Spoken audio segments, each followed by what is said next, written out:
Hello students, welcome back to my YouTube channel. So students देखो, PECE 146 के हम पहले ही 5 यूनिट कवर कर चुके हैं। ठीक है, अगर आपको ये वाली यूनिट समझनी है तो आप पहले उन 5 यूनिट्स को अच्छी तरह देखो, फिर उसके बाद आपको यूनिट बहुत ही ईजिली समझ आ जाएगी। ठीक है, तो आज हम यूनिट 6 को डिस्कस करेंगे, agrarian relationships and market linkages. इसमें हम 6 टॉपिक कवर करेंगे। सबसे first introduction, second agrarian relationship, third changes in agrarian relationships in India, fourth features of agrarian relationship, fifth tendency status in India and last types of market constraints and linkages. सबसे पहले हम इसके introduction की बात करते हैं। इसके introduction में बताया गया है कि भाई एग्रीगन रिलेशनशिप एक वो होता है जहाँ पे कि डिफरेंट क्लास, डिफरेंट ग्रुप के लोग इंटरेक्ट करते हैं। ठीक है, एग्रीकल्चर से रिलेटेड चीज़ों को लेके। ठीक है, देखो बहुत सारी सोसाइटीज़ में क्या होता है कि जो हमारा एग्रीगन रिलेशनशिप होता है वो क्लोजली टाई होता है डेवलपमेंट ऑफ मार्केट लिंकेजेस से। ठीक है, कि मतलब भाई कि जैसे कनेक्ट करता है वो रूरल जो फार्मर्स होते हैं उनको ग्लोबल मार्केट से। ठीक है, नेक्स्ट टॉपिक है एग्रीगन रिलेशनशिप। देखो भाई, एग्रीगन रिलेशनशिप वो होता है जहाँ पे कि देखते हैं कि भाई तुम्हारा इंटरेक्शन कैसा है। ठीक है, डिफरेंट स्टेक होल्डर्स के साथ, डिफरेंट एग्रीकल्चर में जो भी इन्वॉल्व है उनके साथ। ठीक है, कुछ की एक्सेप्ट्स बताए गए हैं इसके। सबसे फर्स्ट है land ownership and tenure system, patterns of ownership. भाई देखो अब ये तो होता नहीं है कि सबके पास क्या है, खुद की ज़मीन है। ठीक है, तो कुछ लोग क्या करते हैं कि भाई दूसरों की ज़मीन रेंट पे लेके और उस पर क्या है अपना कल्टीवेशन करते हैं, क्योंकि भाई उनके पास क्या है कि और कोई रोज़गार तो है नहीं।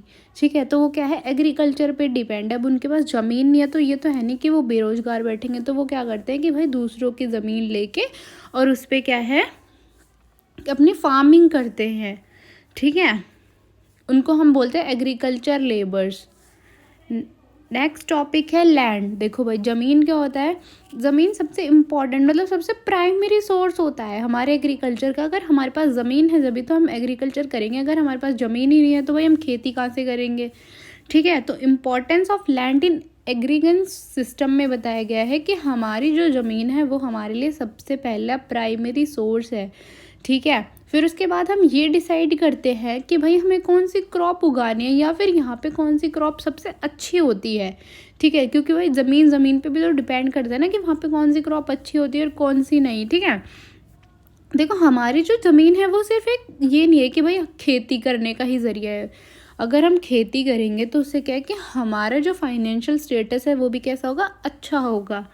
ठीक है, तो जिनके पास ज़मीन नहीं होती वो शेयर क्रॉपर्स होते हैं। अब देखो भाई, शेयर क्रॉपर्स क्या होते हैं, शेयर क्रॉपर्स वो होते हैं कि किसी और की ज़मीन किराए पे लेके उसको पैसे भी देना और साथ साथ क्या है उसको वो क्रॉप भी देना, मतलब पूरी नहीं कुछ परसेंट देना। ठीक है, कुछ होता है फिक्स्ड रेंट टेंडेंसी कि भाई आप हमें अपनी ज़मीन दे दो, हम आपको इतना फिक्स रेंट इसका देंगे ही देंगे।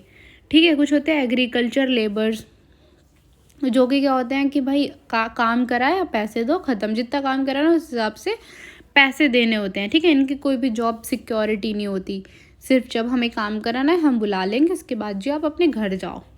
लेबर, देखो भाई एग्रीकल्चर ये तो है नहीं कि मैंने एग्रीकल्चर किया तो मैं अकेली ही पूरा काम संभाल लूँगी, नहीं, मुझे क्या है कि लेबर्स चाहिएंगे। ठीक है, तो इसलिए इसमें डिफरेंट लेबर्स बताए गए। जैसे फर्स्ट है फैमिली लेबर्स। देखो भाई, जैसे आपके जो घर वाले होते हैं वो आपकी हेल्प करा दे। ठीक है, अब उनको तो पैसे दोगे नहीं। ठीक है, वो तो अनपेड वर्कर्स होते हैं एक तरह से। ठीक है, तो ज़्यादातर क्या करते हैं फार्मर्स की भाई अपनी फैमिली मेम्बर्स की हेल्प ले लेते हैं। ठीक है, अपनी वाइफ की, अपने बच्चों की, अपने और किसी फैमिली मेम्बर्स की। उनसे क्या होता है कि जो भी प्रॉफिट होता है वो सिर्फ उन्हें ही मिलता है। ठीक है, हायर्ड लेबर। देखो भाई, हायर्ड लेबर वो होते हैं जिनको हम हायर करते हैं कुछ टेम्परेरी या फिर भाई सिर्फ हम जैसे कुछ होता नहीं कि ठेका दे देते हैं कि भाई आप इतना काम कर दो हम आपको इतने पैसे देंगे। ठीक है, ये भी कैसे होते हैं, सीजनल होते हैं। शेयर क्रॉपर्स, जैसे मैंने आपको बताया, शेयर क्रॉपर्स वो होते हैं कि भाई हम आपकी ज़मीन पे खेती कर लेंगे, आपको पैसे भी देंगे साथ साथ और आपको हम क्रॉप भी देंगे। ठीक है, वेज लेबर्स जिनको भाई हम क्या है कि काम कराते हैं उनसे, हफ्ते में या फिर महीने में हम उनको क्या है पे कर देते हैं। ठीक है, नेक्स्ट टॉपिक है कैपिटल। देखो भाई कैपिटल क्या होता है, कैपिटल वो होता है जिससे हम अपनी गुड्स एंड सर्विसेज बनाते हैं, मतलब एक तरह से रॉ मटेरियल होता है जिससे हम क्या अपनी गुड्स एंड सर्विसेज बनाते हैं। जैसे आपका फिजिकल कैपिटल हो गया, ट्रैक्टर्स हो गए, हार्वेस्टर्स हो गए, ठीक है, इरिगेशन सिस्टम हो गया, ठीक है। नेचुरल कैपिटल हो गया, जैसे आपका ज़मीन है सबसे इम्पॉर्टेंट, ठीक है, उसकी सॉइल फर्टिलिटी वो क्या आपको नेचुरली मिलती है कि भाई ज़मीन पे कौन सी फसल उगेगी और कौन सी नहीं उगेगी, ठीक है। वाटर रिसोर्सेज हो गए, आपके ह्यूमन कैपिटल हो गए जो कि बहुत नॉलेजेबल होते हैं, स्किल बेस्ड होते हैं, ठीक है।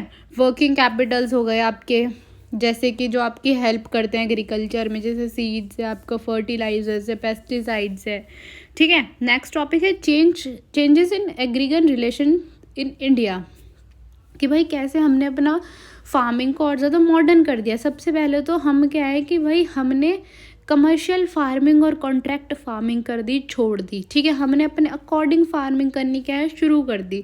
देखो जब से हमने प्राइवेटाइजेशन और लिबरलाइजेशन को अपनाया, जब से हमारे फार्मर्स को एक बहुत ही ज़्यादा बेनिफिट हो गया है कि भाई वो क्या है ग्लोबल मार्केट में डायरेक्ट क्या है पार्टिसिपेट कर सकते हैं, ठीक है, बिना किसी भी मीडिएटर के, ठीक है। हमारे जो क्या होता है कि मार्जिनल फार्मर्स होते हैं जिनके पास खुद की ज़मीन नहीं होती, तो वो क्या करते हैं कि रेंट पे ले लेते हैं और गवर्नमेंट उनको कुछ सब्सिडीज़ भी देती है, ठीक है। और जब से हमने ग्रीन रेवोल्यूशन को अपनाया है, जब से तो हमारी जो प्रोडक्शन है वो भी कैसी हो गई है, बहुत ज़्यादा इंक्रीज़ हो गई है। और हम एक तरह से हमारे पास फूड सिक्योरिटी, हम सेल्फ सफिशिएंस है, हमें क्या है कि भाई बाहर से कोई भी सामान लेने की ज़रूरत नहीं पड़ती।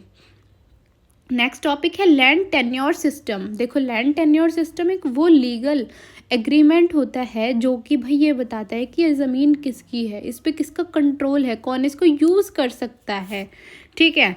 देखो बहुत सारे लेबर्स क्या करते हैं, मतलब बहुत सारे फार्मर्स या लेबर्स, आप कुछ भी बोल सकते हो उनको, कि भाई वो रेंट पे ले लेते हैं, ठीक है। तो वो सिर्फ क्या है कि उस पर काम कर सकते हैं, वो उनका खुद का नहीं होता कुछ भी, ठीक है।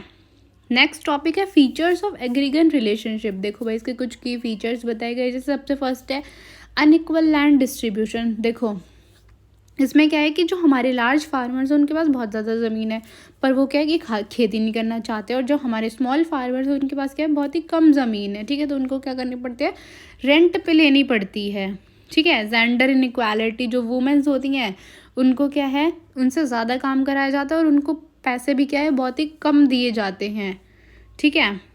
नेक्स्ट है कॉन्ट्रेक्चुअल लाइसेंस एग्रीमेंट। देखो भाई ये वो होता है, ये वो एग्रीमेंट होता है, इनफॉर्मल एग्रीमेंट या फिर लीगल एग्रीमेंट वो होता है ये कि जिससे हम कि भाई दूसरे को हम ये बोल सकते हैं कि भाई तुम हमारी ज़मीन यूज़ कर लो, ठीक है। इसके बदले में आप क्या है कि हमें कुछ फिक्स अमाउंट दे दो या फिर क्रॉप दे दो, ठीक है। हम अपनी ओनरशिप ट्रांसफ़र नहीं करते, हम सिर्फ उसको ये बोलते हैं कि भाई तुम इस पर फार्मिंग करो, जैसे तुम्हारा मन करे तुम वैसी फार्मिंग करो। मतलब देखो किसी जैसे क्या होता है कि गाड़ी चलाने के लिए हमें लाइसेंस चाहिए होता है ना, तो ये तो है नहीं कि वो गाड़ी हमारी हो गई, सिर्फ हमें क्या है राइट्स मिले हैं गाड़ी को चलाने के, ठीक है। वो हमारी चॉइस है कि हम गाड़ी कैसे चलाएंगे। तो इसका भी सेम फॉर्मूला है कि भाई जो हमसे किराए पे ज़मीन मांगने आता है, हम उसको उसके लिए एक एग्रीमेंट बनाते हैं कि भाई तुम अपना लैंड यूज़ करो, तुम्हें जैसे फार्मिंग करनी है तुम करो, तुम्हारी चॉइस है, तुम बस हमें क्या इसका रेंट दे दो। नेक्स्ट टॉपिक है लेबर टेंडेंसी।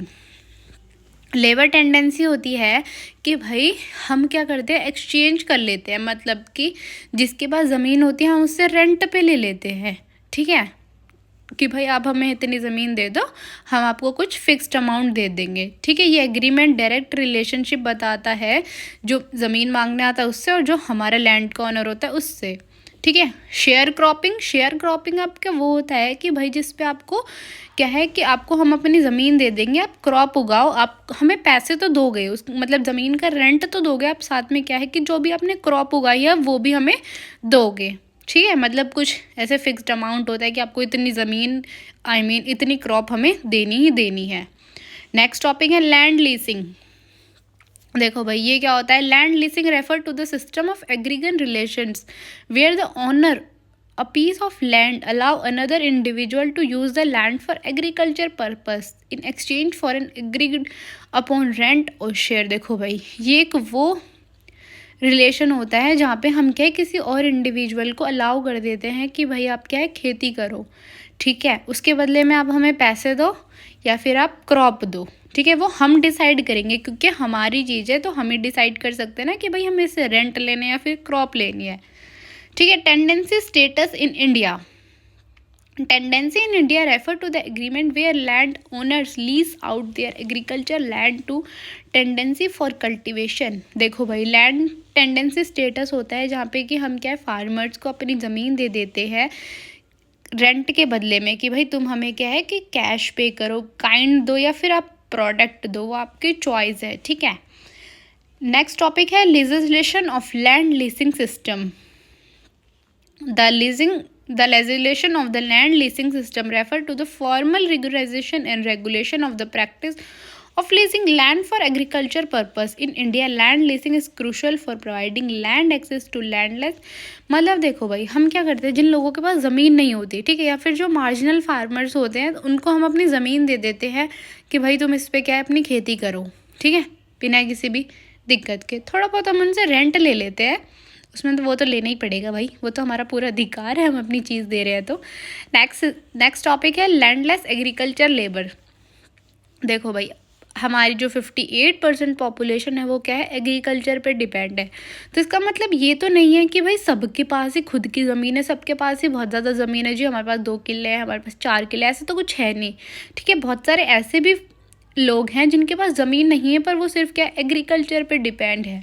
ठीक है, वो क्या करते हैं कि भाई दूसरों से ज़मीन किराए पे लेके और वहाँ पे क्या है कि अपनी बेसिक नीड्स पूरी कर लेते हैं। ठीक है, उनको भाई रेंट पे कर देते हैं और उनको क्या है, एक उस तरह से एम्प्लॉयमेंट मिल जाता है। ठीक है, सीजनैलिटी ऑफ एम्प्लॉयमेंट, जहाँ पे क्या है कि देखो भाई, अब एग्रीकल्चर पूरे साल तो होता नहीं है। ठीक है, एग्रीकल्चर का भी कुछ सीज़न होता है, जैसे हम गेहूं की कटाई करते हैं। ठीक है, ये सब तो क्या होता है कि हमारे पास जो बीच का सीज़न होता है उसमें हम क्या हो जाते हैं, अनएम्प्लॉयड हो जाते हैं, तो हम क्या है, फैक्ट्रीज़ की तरफ भागते हैं। ठीक है, नेक्स्ट टॉपिक है types of market, contrast and linkages.